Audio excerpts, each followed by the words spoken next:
breast cancer affect ஆன patients recovery ஆனதுக்கப்புறம் ஒரு சப்போர்ட் குரூப் அமைச்சு அவங்க இன்னொரு பேஷண்ட் புதுசாக டயக்னோஸ் ஆகி அது வந்து அவங்க அந்த பிரச்சனையை ஃபேஸ் பண்ணும்போது எப்படி அவங்களுக்கு கை கொடுத்து தூக்கி கொடுத்து உதவி அதுக்கப்புறம் அவங்களோட ரிகவரி ப்ராசஸில் என்ன அசிஸ்ட் பண்ணுறாங்களோ அது ஒரு ஸ்ட்ராங் சப்போர்ட் குரூப் மாதிரி வச்சுருக்கோம்.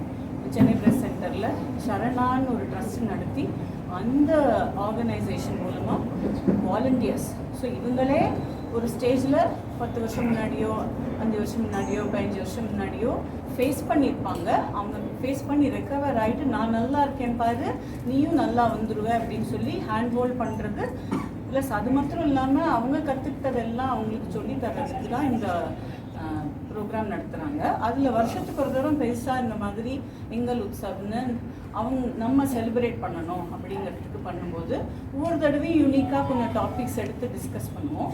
அதில் இந்த தரம் வந்து doctor Sheela Nambiar lifestyle modification பற்றி எல்லாருக்குமே தெரியறது. சும்மா பேஷண்ட் வந்து டேபிளில் உட்காந்து டயக்னோசிஸ் சொல்லும்போது ஃபஸ்ட்டு கேள்வியே என்ன கேட்பாங்க, எல்லாம் சொல்லி முடிச்சு வெளில போகும்போது என்ன டயட் கொடுக்கலாம் டாக்டர். ஸோ சம்வேர் நம்ம மைண்டில் வந்து டயட்டு ஃபுட்டுக்கும் வியாதிக்கும் சம்மந்தப்படுத்துகிறோம்.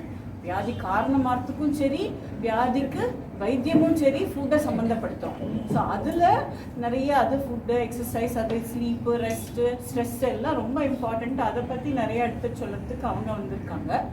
அப்புறம் கேன்சர்னால என்ன வியாதினால இன்றைக்கி எல்லாமே எக்ஸ்பென்சிவ்.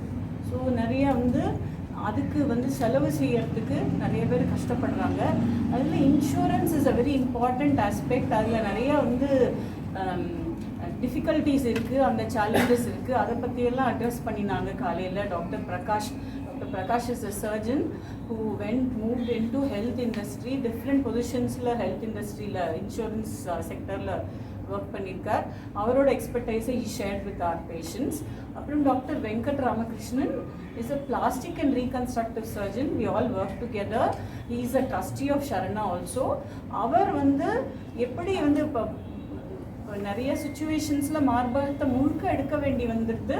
அப்படி எடுத்தப்புறம் அது ஒரு குறைபாடோடு அவங்க வந்து இருக்கிறத வந்து அதை எப்படி முழுமைப்படுத்துறது, அதை எப்படி ரீபில்ட் பண்ணி மறு உருவாக்கம் பண்ணுறது, ரீகன்ஸ்ட்ரக்ஷன் பண்ணுறது அப்படிங்கிறதுல அவர் எக்ஸ்பர்ட். அதை பற்றியும் அவர் பேசினார். அப்புறம் நம்மளோட கூட டாக்டர் ரோஜா குருமூர்த்தின்னு இருக்காங்க. அவங்க தான் சரணா ட்ரஸ்ட்டில் இருக்க வாலண்டியர் சப்போர்ட் குரூப்பில் லீட் பண்ணுறாங்க. நிறைய patient related programs, yoga nidra, yoga, naturopathy, way of life style, அப்புறம் being mindful about whatever you do, anger issues, pranayama, இதெல்லாம் வந்து ஒரு ஒர்க் ஷாப் மாதிரி. அது நாங்கள் பேர் வச்சுருக்கோம் ஹக்குனா மண்டாட்டான்னு.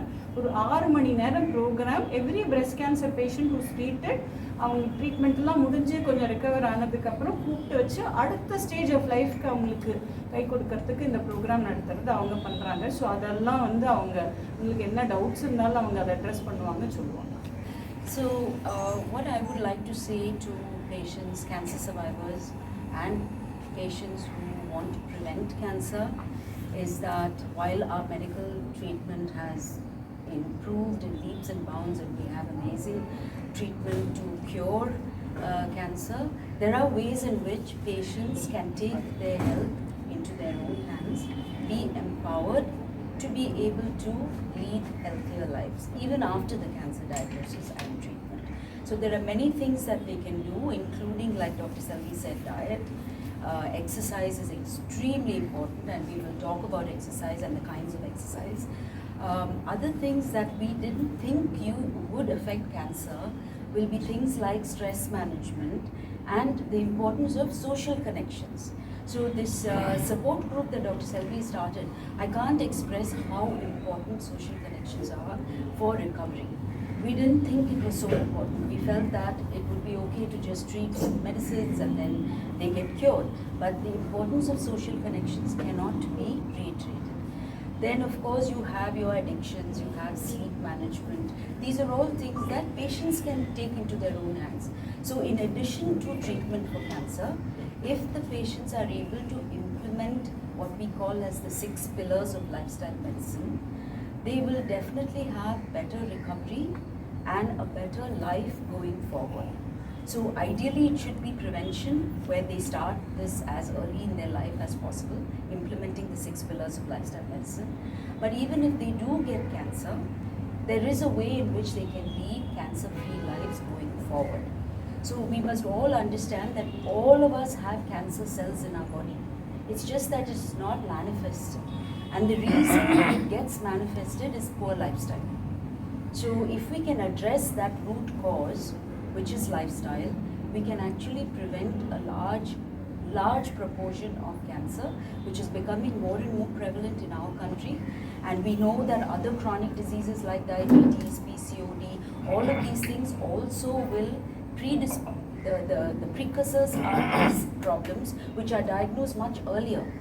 And we don't think much of it. We think we can take tablets and become okay. But the tablets are only for symptomatic management. We need to get to the root cause by taking our health into our own hands. I wish patients would be more empowered to do that. That is my objective today. Explain the 6 pillars of lifestyle. Well, we have the 6 basic pillars, which is nutrition, exercise, sleep, stress, relationships, and addictions. We are adding meaning and purpose also as a 7th pillar, which actually comes into relationships, but meaning and purpose and spirituality is also being added as the 7th pillar. But these are the 6 main pillars of lifestyle medicine. And we have see, in India, everybody wants to be an expert. Everyone wants to talk about this is the best diet, this is the exercise. But we have specific protocols based on evidence. What is the best evidence to get a healthier lifestyle, to prevent many problems, not just cancer, osteoporosis, menopausal symptoms, sarcopenia, all these problems, diabetes, other chronic diseases. We have very specific protocols in place, which is what we are trying to propagate to the lay public. Insurance is Sorry? First of all நீங்கள்லாம் வந்து இது ரொம்ப ஒரு புனிதமான காரியம். அவங்க doctor செல்வி ராதாகிருஷ்ணா வந்து cancer பேஷண்ட்டுக்கு ஒரு அவேர்னஸ் உருவாக்கி எர்லியராக டயக்னோஸ் பண்ணி அவங்களுக்கு ட்ரீட்மெண்ட்டை கொடுத்து அவங்க ட்ரீட்மெண்ட்டுக்கு அப்புறம் சராசரி நார்மல் வாழ்க்கையை வாழறதுக்கு உண்டான விதிமுறைகளை செய்யறதுக்கு அவங்க எடுத்துக்கிட்ட ஒரு புனிதமான முயற்சி இது. அதற்கு வந்து நீங்கள் எல்லாம் வந்து நேரில் வந்து ஆதரவு கொடுத்ததுக்கு பர்சனலாக I have to thank you all for your presence. So இந்த அவங்க சொன்ன செய்தி வந்து இன்சூரன்ஸ் துறையில் நான் பார்க்கணுன்னா ஒரு புனிதமான செய்தி, ஒரு புரட்சிகரமான செய்தி 2 சொல்லியிருக்காங்க. ஒன்று வந்து கேன்சரை ஆரம்ப காலத்திலே கண்டுபிடிச்சிடலாம், ஆரம்ப கட்டத்திலேயே கேன்சரை கண்டுபிடிச்சிடலாம், கேன்சருக்கு ஆரம்ப கட்டத்திலே வைத்தியம் பண்ணி கிட்டத்தட்ட அந்த நோயிலிருந்து அவங்கள சரிப்படுத்திடலாம்.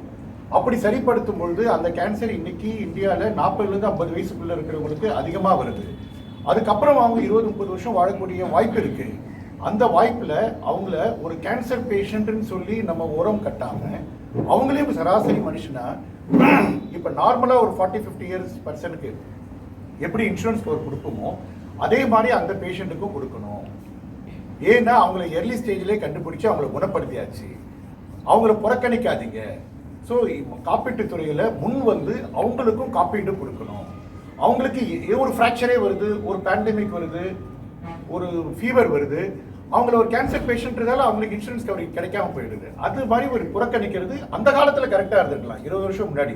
இன்னைக்கு விஞ்ஞானம் வளர்ந்துடுது, ஏர்லியராக டயக்னோஸ் பண்ணி சக்ஸஸ்ஃபுல்லாக ட்ரீட் பண்ணுறோம் அப்படின்றத அவங்க ஒரு எடுத்துக்காட்டாக அவங்க ஒரு சென்டரை நடத்தி இன்னைக்கு பெரிய பெரிய மருத்துவமனையில் எப்படி வந்து ஒரு மாடர்ன் அட்வான்ஸ்மெண்ட்ஸோட பிரஸ்ட் கேன்சரை ட்ரீட் பண்ணுறாங்களோ அதே முயற்சியை, அதே அவுட்கம்மை, அதே சக்ஸஸ் ரேட்டை அவங்களுடைய தனிப்பட்ட சென்டரில் without any compromise she is able to offer.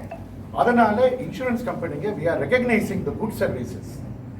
ஒரு தனிப்பட்ட நபர் டாக்டர் ஒரு பெரிய பெரிய மருத்துவமனையில் கொடுக்க வேண்டிய அதே சிகிச்சையை அவங்களுடைய தனிப்பட்ட குழுவை வச்சு அவங்க அதை கொடுத்து அந்த அளவுக்கு வந்து ஒரு சக்ஸஸை காட்ட முடியும் அப்படின்ற ஒரு சூழ்நிலையில் கண்டிப்பாக இன்சூரன்ஸ் முன்னுக்கு வந்து அந்த பேஷண்ட்ஸுக்கு இன்சூரன்ஸ் கவர் கொடுக்கணும் அப்படின்றது அவங்களுடைய கருத்து. இப்போ என்னோட பேசினவங்க வந்து அவங்க முழுசாக இங்கிலீஷ்லேயே பேசினாங்க. அவங்களுடைய ஒரு இதுக்காக அவங்க அதான் சொன்ன, அது ஒரு டாக்டர் செல்வி ராதாகிருஷ்ணா சொன்னது ஒரு புனிதமான உரை. ஆனால் நம்பியார், டாக்டர் ஷீலா நம்பியார் சொன்னது ஒரு புரட்சிகரமான செய்தி. அவங்க என்ன சொல்கிறாங்கன்னா, இந்தியாவில் கேன்சர் அதிகமாக வந்துட்டு இருக்கு, சக்கரை வியாதி அதிகமாக இருக்குது, பிபி அதிகமாக இருக்குன்ற செய்திகளை தான் நம்ம அடிக்கடி படிக்கிறோம். ஆனால் ஏன் வருது என்ன வருதுன்னும் போது அவங்க என்ன சொல்கிறாங்க, உடற்பயிற்சி, உணவு, தூக்கம், நம்ம சாப்பிட்ற இது, நம்ம இப்போ பழகிறது, நட்பு, அன்பு பரிமாறுறது, இந்த மாதிரியான லைஃப் ஸ்டைல் மாடிஃபிகேஷன் மூலமாக இந்த சக்கரை வியாதி, பிபியை மட்டும் குறைக்க முடியாது, கேன்சர் வரக்கூடிய பாசிபிலிட்டியும் குறைக்கலாம் அப்படின்ற ஒரு செய்தியை வந்து ஒரு புரட்சிகரமாக முன் வச்சிருக்காங்க. அது புதுசு இல்லை. நான் லண்டனில் படிச்சுட்டு நான் அங்கே வந்து நிறைய இது அட்டென்ட் பண்ணும்போது அங்கேயும் food as a prescription, life style as a life style modification, as a treatment, as a prevention. நமக்கு இருக்கிற ஒரு மென்டல் ஹெல்த் காரணமாக தான் இன்னைக்கு நிறைய கண்டுபிடிக்க முடியாத ஒரு நோய்கள், ஆட்டோஇம்யூன் டிசீசஸ், இதுக்கெல்லாம் காரணம் மென்டல் ஹெல்த். அதை எப்படி நம்ம அட்ரஸ் பண்ண போகிறோம்? How to make lifestyle modification a part of our living அப்படின்ற ஒரு புரட்சிகரமான செய்தியை சொல்லியிருக்காங்க. சார் வந்து என் பக்கத்தில் இருக்கிறவர் வந்து லண்டனில் ரொம்ப வருஷம் வேலை செஞ்சு பிரெஸ்ட் ரீகன்ஸ்ட்ரக்ஷன் அப்படின்ற ஒரு துறை. அந்த துறை என்னன்னா, மார்பகத்தை எடுத்த பிறகு அந்த நோயை நம்ம எடுத்துட்டோம், ஆனால் அந்த பெண்ணை சராசரி பெண்மணியா திருப்பி கொண்டு வருமா சமுதாயத்துக்கு அப்படின்னும் போது ஒரு பெரிய கேள்விக்குறியா இருக்கு. ஏன்னா ஒரு மார்பக உறுப்பை எடுத்துட்டா அதுக்கப்புறம் அது இல்லாமல் இருக்கும்போது அவங்கள கண்ணாடியில் பார்க்கும்போது அவங்களுக்கு எப்படிப்பட்ட ஒரு மனத்தாக்குதல் இருக்குன்றதை நம்ம புரிஞ்சுக்கிறோம். அது இல்லாமல் இருக்கிறதுக்கு லண்டன்ல பல வருஷமா நடந்துட்டு இருக்கிற பிரெஸ்ட் ரீகன்ஸ்ட்ரக்ஷன், அதை அந்த விதிமுறையோட எந்த ஒரு காம்ப்ரமைஸும் இல்லாமல் இன்னைக்கு உலக ரீதியாக பெஸ்ட்டாக எப்படி அதை ரீகன்ஸ்ட்ரக்ட் பண்ணி அந்த பேஷண்ட் டிஸ்சார்ஜ் ஆகி வீட்டுக்கு போகும்போது என்னோட நோயை எடுத்துட்டாங்க, ஆனால் என்னோட மார்பகம் திருப்பி வந்துடுது. ஏன்னா என் உடம்புல இருந்து மற்ற இடத்துல இருக்கிற கொழுப்பை அதை கொண்டு வந்து அந்த ரத்த ஓட்டத்தோடு கொண்டு வந்து அந்த இடத்துல வச்சு அந்த மார்பகத்தை உருவாக்கிட்டாங்க மருத்துவர்கள் அப்படின்ற ஒரு புரட்சிகரமான பிரெஸ்ட் ரீகன்ஸ்ட்ரக்ஷன் சர்ஜரி அப்படின்ற ஆக்டிவிட்டியை பண்ணிட்டு இருக்காரு. Without taking much time I will ask him to explain. Present scenario in the West is very different from India. இப்போ மார்பக புற்றுநோய் வந்து மார்பகத்தை எடுத்துட்டாங்கன்னா சாதாரணமாக இந்தியாவில் அது ரீகன்ஸ்ட்ரக்ஷன்னு மார்பக சீரமைப்பு சிகிச்சை அது வந்து ரொம்ப கம்மியாக தான் நடக்குது. இப்போ வெஸ்டர்ன் கண்ட்ரீஸ்லாம் 70% பண்ணாங்கன்னா இங்கே வந்து 0.5% கூட பண்ணுறது இல்லை. இப்போது அதுக்கான விழிப்புணர்ச்சி ஏற்படுத்துறதுக்கு தான் இன்றைக்கி பேசினது. அந்த விழிப்புணர்ச்சி வந்து ஒரே நாளில் வந்துடாது.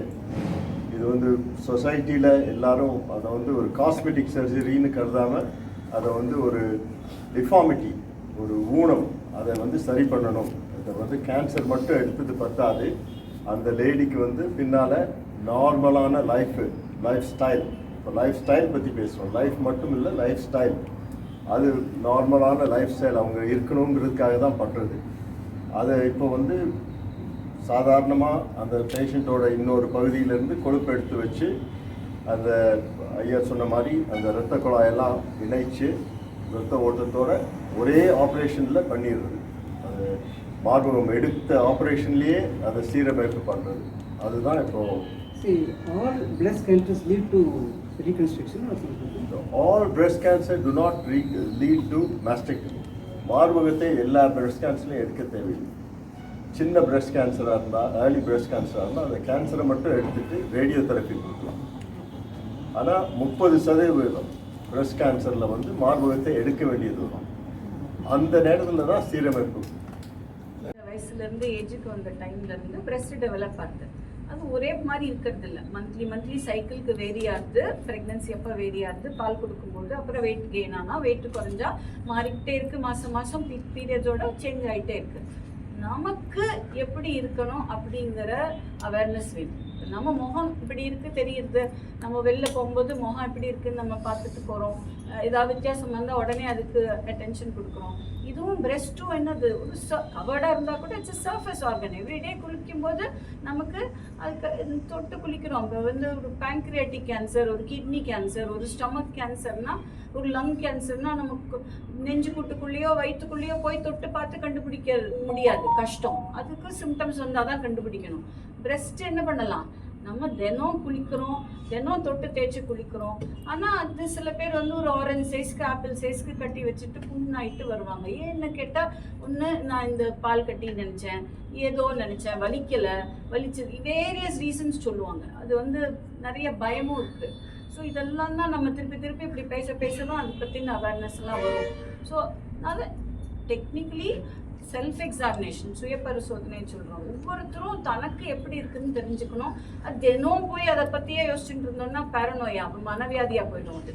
ஸோ அது பற்றி ஒரு healthy awareness monthly once periods வந்ததுக்கப்புறம் செக் பண்ணும்போது it takes exactly 2 minutes more when you take மைண்டை அப்ளை பண்ணணும். சரி, பீங் மைண்ட்ஃபுல், லைக் சாப்பிடும்போது மைண்ட்ஃபுல்லாக இருக்கிறோம் அப்படின்னு சொல்கிற மாதிரி இதுலேயும் ஒரு மைண்ட்ஃபுல்லாக ஒரு தொட்டு பார்க்கும்போது நமக்கு நார்மல் என்னன்னு தெரியும். நமக்கு நார்மல் என்னன்னு தெரிஞ்சாலே அப்நார்மல் எதாவது இருந்தால் தானாக தெரிய வரும். அப்நார்மல் இருந்தால் அப்போ 100 தரம் உடனே ஓடி ஓடி அலைய வேண்டாம். 100 தரம் திருப்பி செக் பண்ணுங்கள் பொறுமையாக. அப்பவும் அப்நார்மலாக இருந்தால் அப்போ உட்காந்துட்டு ஸ்பெக்குலேட் பண்ணாமல் ChatGPT போகாமல் நேராக டாக்டர்கிட்ட வந்து செக் பண்ணுங்கள். Thank you ma'am.